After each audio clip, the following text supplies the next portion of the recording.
আমরা বাঙালি সুদ খাই, আমরা বাঙালি ঘুষ খাই, আমরা আমরা বাঙালি, আমরা সুদ খাই, আমরা অন্যের ভালো দেখে আমরা থাকতে পারি না, আমরা হিংসামানি করি, আমরা কত কিছুই না করি, আমরা অন্যের হিংসা করি, আমরা অন্যদেরকে নিয়ে আমরা কত কিছুই না করি, গীবত করি, কত কিছু করি, আর আমরা মানুষের ভালো দেখতে পারি না। দেখেন তারা দুইজন কিভাবে সুন্দর করে বুঝিয়ে দিলেন। বাঙালি দুর্নীতিতে 1 নাম্বার। আমরা বাঙালি একজনের কথা আরেকজনের কাছে লাগাই, আমরাই বাঙালি দুর্নীতিতে সারা।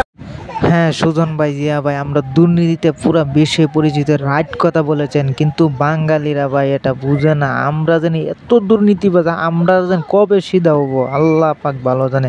আমরা কিন্তু অনেক কিছু আমরা করে ফেলতেছি, কিন্তু মানুষের ভালো তো দেখতে পারি না, আরও মানুষকে কেমনে কোয়ার বিতে ফেলান যায় সেই চিন্তা করি আমরা। ঠিক তো বন্ধুরা, ভিডিওটা ভালো লাগলে অবশ্যই সাবস্ক্রাইব করে সাথে থাকবেন। জিয়া ভাই এবং সুজন ভাইকে একটা করে লাইক করে তো দিয়ে যাবেন, লাইক কমেন্ট শেয়ার করে যাবেন। অবশ্যই আমাদের পাশে থাকবেন, এরকম নতুন নতুন ভিডিও পেতে, সকল ধরনের ভিডিও পেতে আমাদের চ্যানেলটাকে সাবস্ক্রাইব করে সাথে রাখবেন।